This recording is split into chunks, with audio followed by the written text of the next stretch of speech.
right, it's still good morning, Anambra, and we're delighted to be here. Welcome to the show. My name is Nonya Okoye. Prince, how are you? And I'm very good. I'm very fine. How are you doing? I'm fine. It's a wonderful weekend. I hope it was all good. Yeah, good to be here. All right, we are welcoming you to this show and asking you to sit tight because we have a topic that is of great importance to us for our own good. What are we talking about this morning? It is how we can promote entrepreneurship in Southeast Nigeria. And let's begin this way.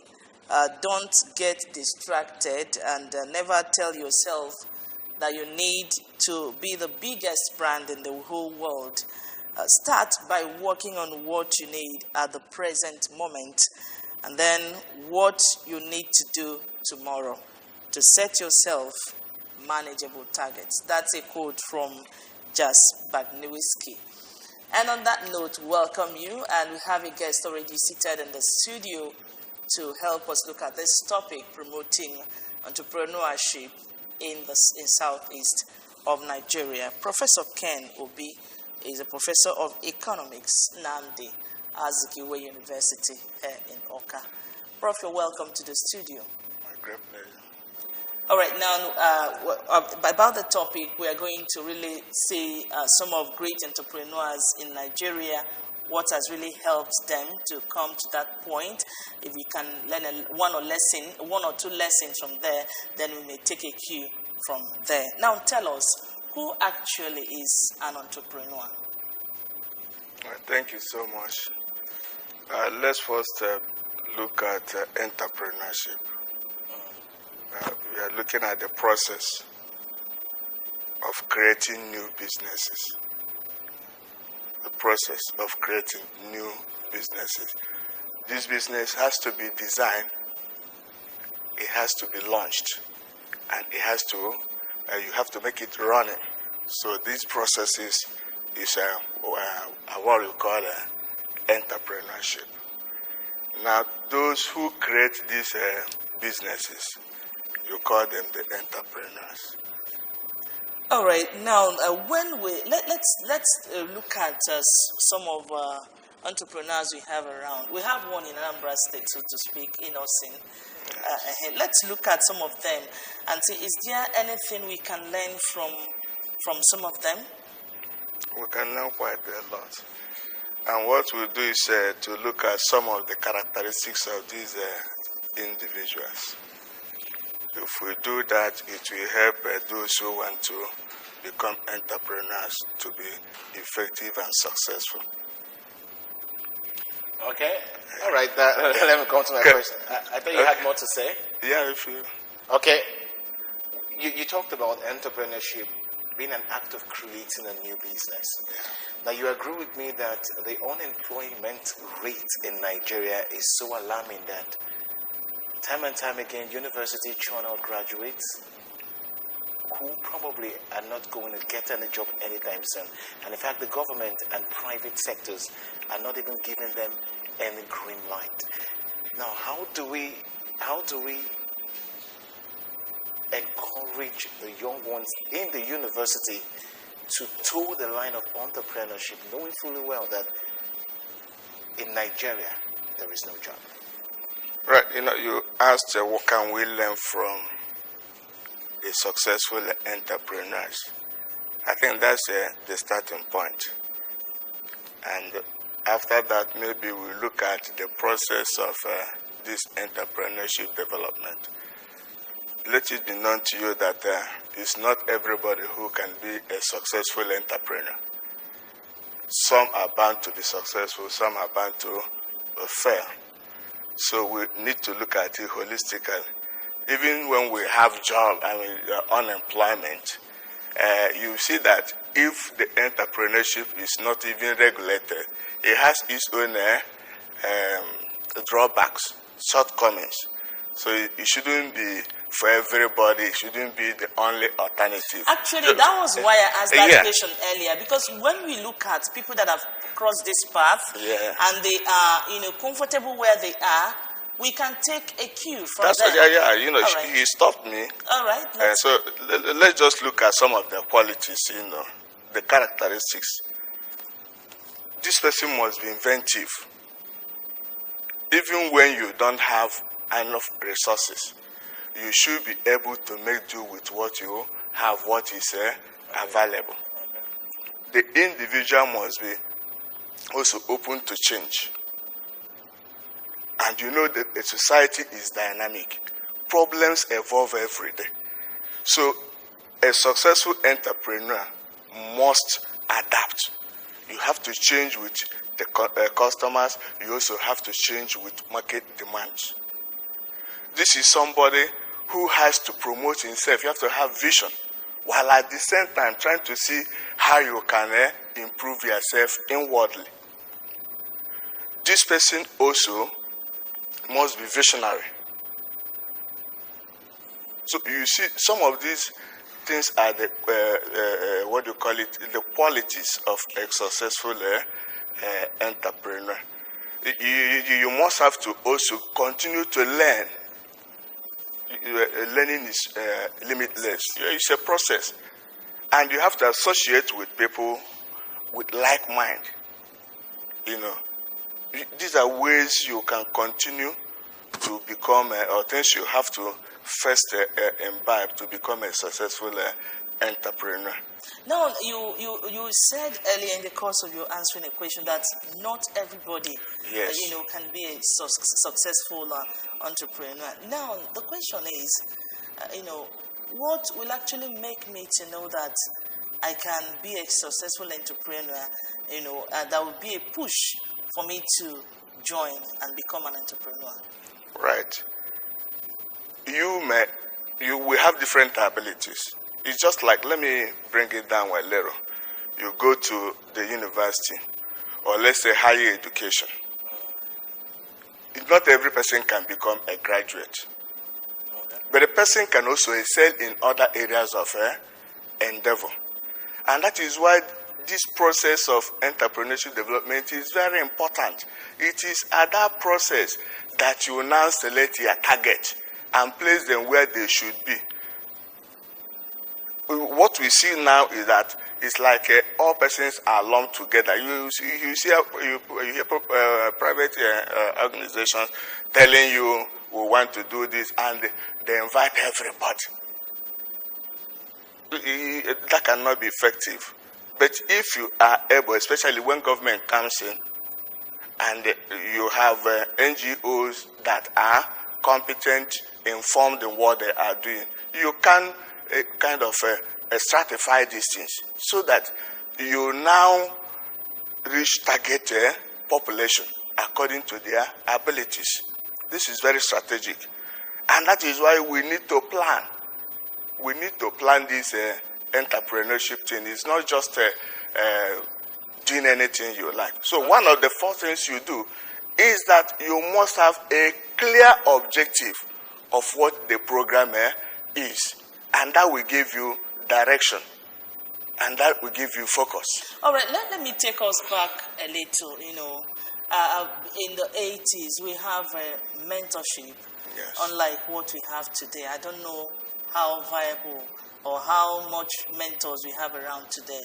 And you have younger ones that could be taken by their elder ones to somewhere else to learn one or two things.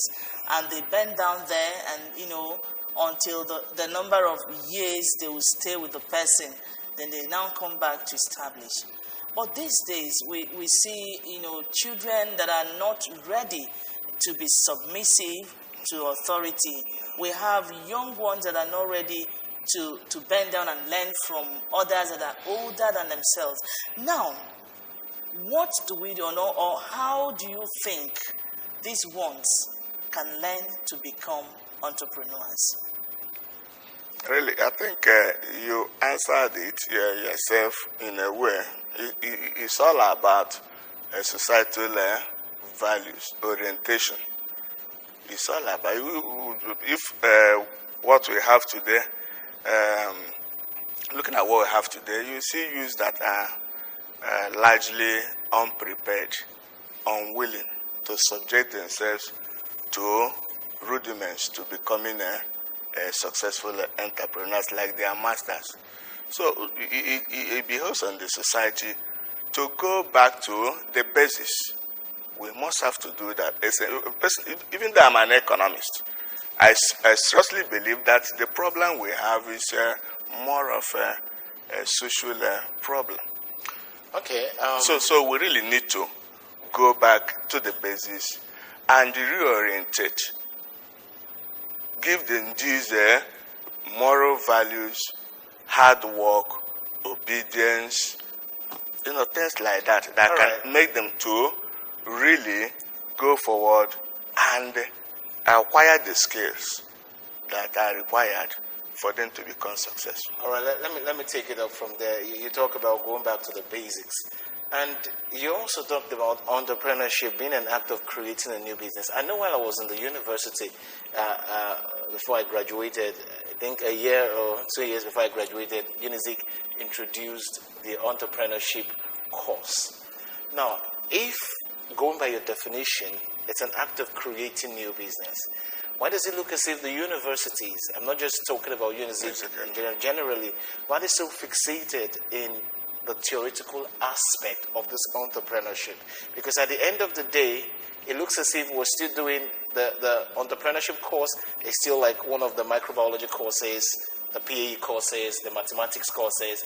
We read, write, and pass exams, and you go out. It still looks as if the aim is not achieved. Where do we go from here? Right. You see, that's the problem with Nigeria. We have a problem. We want to solve it. The model for that solution exists somewhere else. Successful models exist, but when we adapt it, I don't know what happens. We twist it and do it the other way around. I'm not assessing any university, just like you said, but that is an indication of why we have failed. For example, in most universities, those courses have no credit units attached to it. I am telling you. And now, when we say training, the training you could be on-the-job training, it could be classroom and all that. Now you have been to the university. You know how many times our students attend the lectures. And now we want to use what you teach in the classroom to now prepare someone who is going to face real life situation, challenging situation. Let's now come to that real life situation. Yes. I know that and let's come down to Southeast Nigeria, that we are really looking at how to promote entrepreneurship down here. We remember some students, especially those in engineering department, most times they build some electric. Somebody actually built an electric car in University of Nigeria in Soka, and I remembered some time ago some students built a house, aircraft, and they brought it down to ABS here. And that is one step showing that these young ones can do something out of nothing. What best way do you think these children could be encouraged, to really go into entrepreneurship, looking at these two examples I've cited so far? All right. There are several ways. I think education remains the best way to start. Education remains, and when I mean education, I mean the right type of education, practical education. Education that is oriented towards solving societal problems. Education that will make you discover the problem around you, which is lacking. Now they've discovered like this. I know.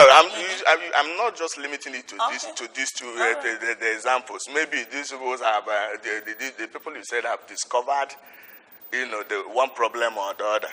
I'm talking of others. You see, so it's general. What I just said is general. But having said that, next thing you can do for these people is to empower them. At least you have the need finance, credit can be given, extended to them by private organizations, by government. where all other well-meaning citizens can assist them to do that. And this is an environment. For example, the one that produce one thing or the other, you need what do you call it, enabling environment, for example. All right, let's look at. We'll get back to you. Let's watch this clips or this picture on the screen and see. I think this is a manufacturing company where they manufacture cars. Yes, this is what we are saying. This is owned by an entrepreneur.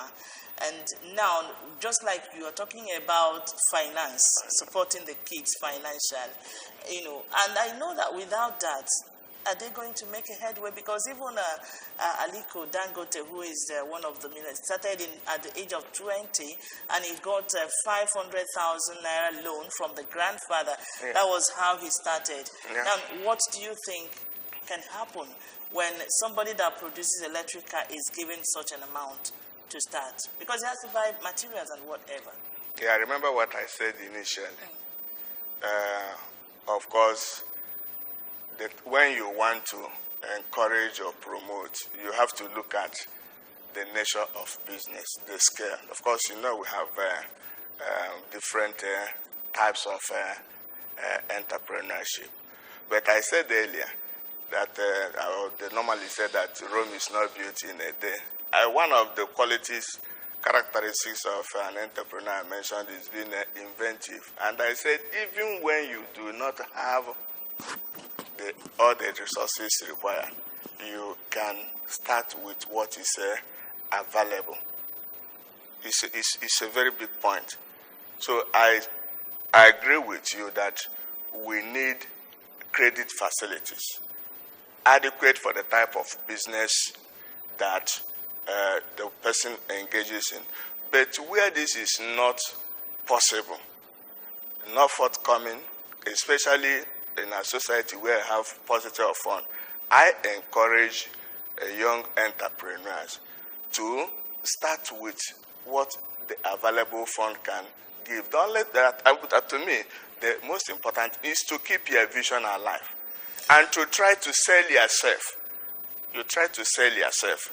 By so doing, you can create, you can network, share, and in that process, attract more funds. Eventually, you can go into what you want to in a bigger way. Do in a bigger way. If you look at the history of these people, many of them will tell you that where they are now was not actually where they started. That is the way to go. Okay, let's come back to solving the societal ills, in the country, because I think that's where we really have to focus. Then, if we're going to make headways in being an entrepreneurship or promoting entrepreneurship, then we'll know about that. Let's come back to the university, because if the youths, we know that the youths make up 65% of the world population. Exactly. So if the youths don't get it right, then it looks as if we're not making headways. Now, back to solving the societal ills. I mentioned an example of an entrepreneurship course that it looks as if it's not fulfilling its purpose. So how do we resolve and make it possible that young ones, especially the youths, will start from the scratch? If it's an entrepreneurship, you have to teach. Let's teach with practicals that when we leave the school, we can start. Okay, in the NYSC camp, in the NYSC camp, there were times where they come and teach people away from what we're doing in the camp. And you see people making soap, making cream, making the likes and what have you. How do we solve this societal ills? Sincerely, now we've identified the problem. Okay, you are talking of this entrepreneurship. Yes, how do we solve it to become much more effective, productive? I think one way to do that, I mentioned, is first we have to have a clear objective of what the program is about. That will give you direction. It has to be planned. It has to be planned. One way again, just like you use the example of graduation. Do you know that sooner or later, those businesses will do what? Will collapse. It's not just starting the business that is the issue here. The sustainability. I don't know if you have thought about that. Sustainability is not there. I was going to come to that. It's not there. Why is it not there? Why is it not there? It's all about this entrepreneurship development I'm talking about. You have to identify, understand the environment. When, for instance, you have a clear vision of what to do, then you have to select your target population. You have the educated ones. You put them to where the kind of things they want to do. As a matter of fact, the educated ones want to apply their education to their business. All right, now, for want of time, looking at the Nigerian nation, we cannot rule out challenges that could impede promoting entrepreneurship in the southeast of the country. What are these challenges, and if there could be a way to wriggle out of them? There are several. Let's talk about them and what's to be done. Yeah, we will do so, but let's just know that there are several of them. Look at the cost of doing business in Nigeria. The cost of doing business. You have to provide the electricity, generator. The roads are not there. Multiple taxation. These are some of the problems we face here. And have credit facility. They will ask you for this, ask you for that. This paper and that, you move from one government office to the other in order to get information or fill one form or the other. Look at the insecurity everywhere. So with all those problems, yes, what's the role of the government in entrepreneurship development? The role of government is to provide this enabling environment. Ensure that suppose you have a business that lasts into the night, up to 8, 9, 10. Do you have this sense of protection that when you want to go home, you will get back safely? That's one thing that the government can do. Roads, railways, other infrastructures. And you see, though that may not apply here, but you find that in some areas you have these zoning restrictions that businesses may have to be here or there and not there. So regulations, they are very important. I must tell you, if entrepreneurship is not regulated, it can bring about what? Undesirable outcomes, including all these market malpractices and all the rest. Why I wanted us to look at this challenge is that we have so many people coming up as entrepreneurs. We have people that manufacture shoes. Yeah. We have people that sew clothes. Yes. We have people that make hairs. Okay, look at this picture now. These are shoe manufacturers, and when these challenges, before them, do you really think they can make headway?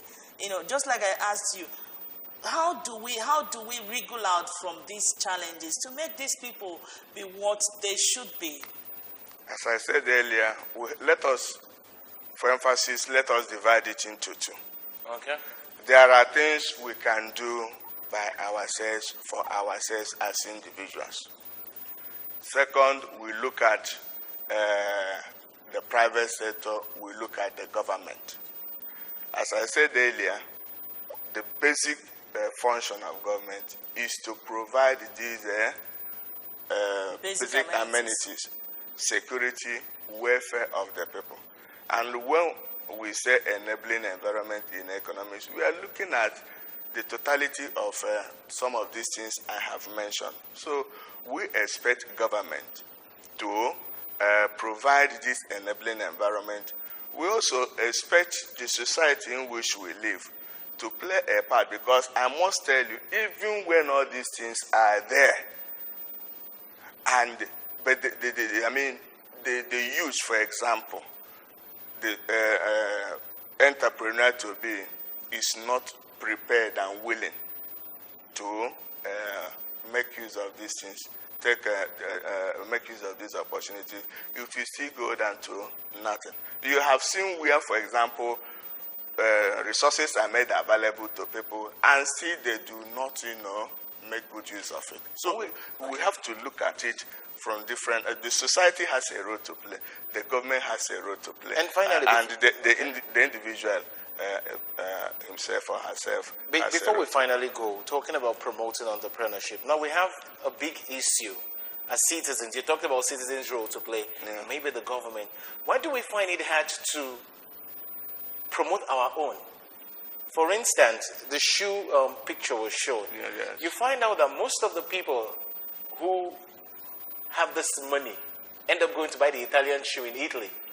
But we have guys in Aba doing good. It's not like it's bad. Now, instead, she mentioned innocent.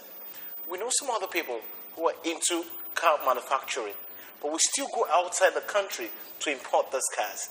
How do we really, in the real sense, encourage promotion of entrepreneurship? It's a big question, but let me just tell you this. You see, call it patriotism. Call it patriotism. Most often, what we say is not what we do. So